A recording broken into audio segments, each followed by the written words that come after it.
206 horsepower and 295 pound-feet of torque from a 2-liter turbo engine. Second gear, this car is ripping. Hello, my name is Alanis King, and this right here is a 2019 Honda Civic Type R. It has 306 horsepower, a bright red interior, and it only comes in a manual transmission. The Honda Civic Type R is the hot hatch, and this generation was the first one to come to America new. And I cannot wait to show it to you today. But first, I should tell you, this Type R is now available on Cars and Bids. You can check out more photos, see the full spec list, or maybe even bid on it at the link in the description of this video. Before we get to this Civic Type R, let's talk about what a Type R even is. The modern Honda Civic lineup has 3 main levels. You have the normal Civic, you have the Civic Si, and the Civic Type R. Most people just get the normal Civic. Civic Si is like the sport light version of the car, and the Type R is the most hardcore version. Both the Si and the Type R only come with manual transmissions. And you may hear a lot of jokes from car people and non-car people about Civic boys with fart can exhausts. But the Honda Civic lineup is so good for an affordable and good quality commuter car or hot hatch. And I think that's really cool. But for a long time, we didn't get any Type R in America. And today, we usually associate the Type R with the Civic. But the first Type R model was actually the 1992 Honda NSX, which had a 276 horsepower V6 and was on the Japanese market. The NSX Type R was designed to be automakers' favorite phrase, a race car for the road. Honda painted it in championship white and gave it red badges. Then came a Honda Integra Type R in 1995, which had a 4-cylinder engine that made 197 horsepower. It was also a Japanese market car. Then came the Civic Type R in 1997. This guy was a cute little Japanese market hatchback with a red interior, and its 4-cylinder engine made 183 horsepower at 8,200 RPM. More Type R Integras, Civics, and even Accords came out over the years, and there's been a Civic Type R on the market most years since it debuted in 1997. But those Civic Type Rs stayed on the Japanese and European markets until 2017. It was back around 2015 when we learned that we would finally and soon get the Halo Civic in America. News stories said the car would come with at least 275 horsepower, a 6-speed manual, and a reputation that included the Nürburgring track record for fastest front-wheel drive production car. What's interesting is that around this time, the Civic was in its 9th generation, which had that really pointy, slanted nose that went toward the ground and had a flat but inoffensive grille setup. Then came the 10th generation in 2016, which was a little more angular and sharp looking. And then we got the Type R. This thing looked like a BattleBot, or really any child's toy you can think of. And I've always thought the graphite version of this Civic looked like a Red Eyes Black Dragon. You can see it. The looks of this car were a source of huge debate when it came out. There were tons of people who said it looks juvenile. And then there were tons of people like me who said, who cares? It doesn't matter if it looks juvenile. It doesn't matter if it looks like a BattleBot. If you like something, you like it, and life is too short to worry about if the person next to you thinks your Type R looks like a kid's toy. It just doesn't matter. This car stayed on the market from 2017 to 2021 before a new Civic Type R replaced it. And a lot of people, including me, were shocked at the looks of this new Type R because it was normal and palatable and not child's toy-like. I've driven the new Type R, and it is super refined, both in its looks and in how it drives, and it's also great on track. And the owner of this car is actually selling it because they got the new Type R in championship white. I'm not gonna lie, I thought it was kind of chickeny to make the new Type R look so normal. But as I've gotten older, and as I've driven the new Type R and had experiences, I've realized that it is so cool that after going so long in America without a Type R, we now have the option between this one, the wild one, and the new one, the subdued one. And that is so cool Because this one, you can drive it around and everybody will look at it and go, wow, that car is out there. And the other one, most people won't notice it, but the people who do really care. And that's cool. That brings us to this car, the 2019 Honda Civic Type R. This car has 306 horsepower and 295 pound-feet of torque from a 2-liter turbo engine. All of that goes to the front wheels through a 6-speed manual transmission. This car has a few modifications, like front brake rotors from the 2020 to 2021 Type R and an active damping system module from the 2021 Type R. It also has Expel paint protection film kind of everywhere up here, which is awesome. And if you want the ADS model from this car, it's included in the sale. You probably have really strong feelings about how this car looks. A lot of people do. But I can say that I cannot wait to go out on the street and be that Type R driver, that person who is so unashamed to be a Type R driver that I'm driving the one that looks like a child's toy. I love that feeling. It's amazing. It shows everyone my passion. And I also think that in 20 years, people will love this design. Oftentimes in the automotive industry, you see features, design cues, and cars in general that were not loved in their time that become loved later. Because at the end of the day, change is hard when it's happening to you in the moment. But when you look back on it, you're like, it's pretty cool. Welcome to my favorite part of our programming, which is, can Alanis fit in the trunk? Oh, that's huge. 2 Alanises could sit in here, crisscross applesauce, facing each other, and still fit. No way. No way. Damn it, I can't get out. I'm good. Welcome inside the Honda Civic Type R. And you just saw me climb out of the rear seat after getting in the trunk. And as soon as I did, and I did my gymnastics salute, a car came up and rolled down the window and said, "Are you Alanis?" And this is the first time this has ever happened to me. I've just been in a parking lot and had someone come up, and that was so cool. Hi, James. It was nice to meet you. Thank you for stopping. Now, let's talk about the Type R. All right. The thing I absolutely love about Type R interiors is you get in and it screams red at you. There's just red, red, red, red everywhere. I mean, these front seats, bright red. They're beautiful front seats too. I mean, the styling on them, I love them. You've got the giant Type R logo. You've got the red Honda logo on the steering wheel. This interior screams Type R. You have the nice subtle red accents up here and the bit that has carbon fiber patterning on it, but doesn't seem like carbon fiber. Maybe it is, I'm not sure. It's tasteful though. It looks really, really tasteful. And then you have your shifter with your red numbers on it because it's a Type R and your red stitching and your Type R badge here. The branding on it is so good. I also love that there is no piano black in here. The only thing you can kind of call piano black is the infotainment screen area, which all infotainment screen areas are like this. They're all going to get dirty. They're all going to get dusty.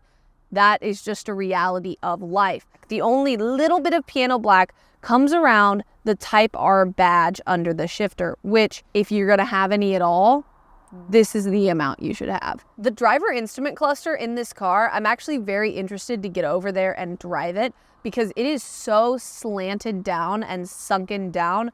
I'm super interested to see how that looks and feels while I am driving the car. Obviously, I can't do that right now because I'm in the passenger seat and the car is not on.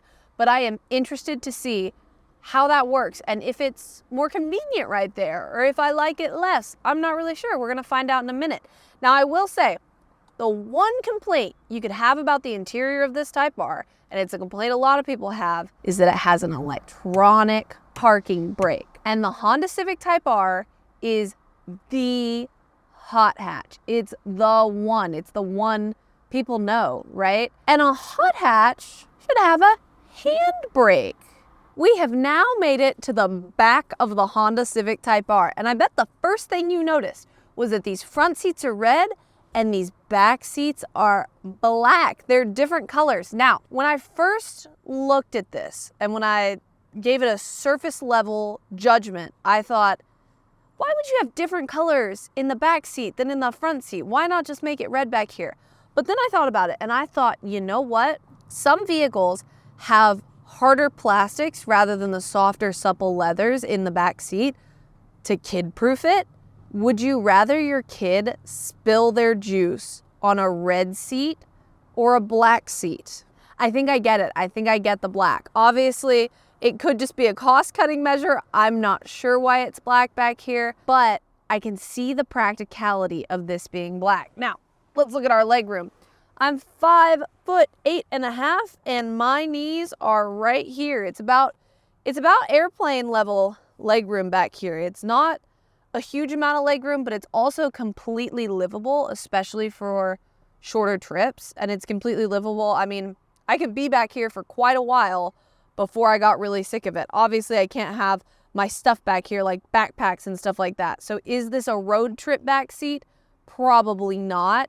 Is this a short trip back seat? Absolutely. I worry about the longevity of the rear seats in this car. They'll probably be fine, but the rear seats in this car feel a little weak when you press into them. So you can see my hand, how I'm pressing right here. It kind of feels like a memory foam pillow, but maybe I'm totally wrong. I'm not sure. Automakers do tons of seat testing and tons of material testing. So maybe they did a bunch of seat testing right here and there was no wear and tear on this seat. I'm not sure. I just press into it and I go, and I love that this headliner is black. So many cars do a light gray headliner up here and it doesn't look bad. Light gray headliner doesn't look bad. But when it doesn't match the car itself, someone who drives a lot of cars and knows that light gray headliner is like the basic headliner will know that the automaker didn't go the full length to do a colored headliner, right? And this is a colored headliner. It's black. It puts you in the Civic Type R mode. It just really finishes setting the scene of this car. And this car is a really good scene. I'm a big fan. I think this interior is great. I'm also staring at a bunch of carbon pattern right here. So if I have to be in the back seat, at least I have a good view. It's time to drive the Type R. When you look at this Type R, you expect it to be jumpy and a little overwhelming and like bitey and kind of unforgiving. But so far, it feels really comfortable to me. I mean, maybe it's just me, but the pedals feel comfortable, the wheel feels comfortable, the wheel doesn't feel overly twitchy. It has a decent amount of just relaxation in it. The acceleration is good. It sounds good while the car is accelerating. It's nice. The shifter feels consequential. When you shift, it has this notchy feeling. It notches down and it notches back up and it notches down and it notches back up. It doesn't just like glide from one gear to another. And I love when a car notches from one gear to another. It's a nice feeling. This car is very comfortable. The ride so far is really comfortable. I mean, this feels like such a car that you could commute in and daily. It's nice. It's not exactly what I expected from this vehicle because I kind of expected it to be jumpier and more adolescent, but it feels really refined. It feels like something you would buy to drive every day, and that is the goal of a car like this. And that's cool. I actually really like the leather on the steering wheel. I know there are like people who really like suede on the steering wheel. I do like the feel of the leather on this wheel, and I think it will age super well.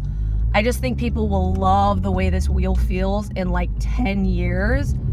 Oh, and the shifter and it just goes when you want it to, like, and it's not overly aggressive, and oh my goodness, you go over dips and scratches and bumps in the road and it feels comfortable. It's not overly stiff. It feels like you can drive this car day to day, and that's so cool to me. Oh, I also love that modern manuals show you what gear you're in the dashboard. You know how sometimes you're driving a car and you definitely put it in the wrong gear? You have to think about what gear it's in because it's in the wrong gear. You don't have to do that when you're in a modern manual because it just tells you. It's like, yeah, you're in fourth, you're not in second. I will say the one thing about the Type R shifter is I always take a second to get used to the Type R shifter because it's the box is very close together And sometimes it's not super obvious to me when it's in neutral. I remember when I was driving the current gen Type R, we went to a racetrack near here and the car was in first and I thought it was in neutral. And I remember I took my foot off the clutch and it died, and it was so quiet that I didn't know it died because I just took my foot off the clutch to sit there, right? I haven't even floored it yet, but you can definitely feel this torque steer that's about to go. Oh, I love that power in second gear. Oh my goodness. Okay, we're gonna get out here and find a place to floor it.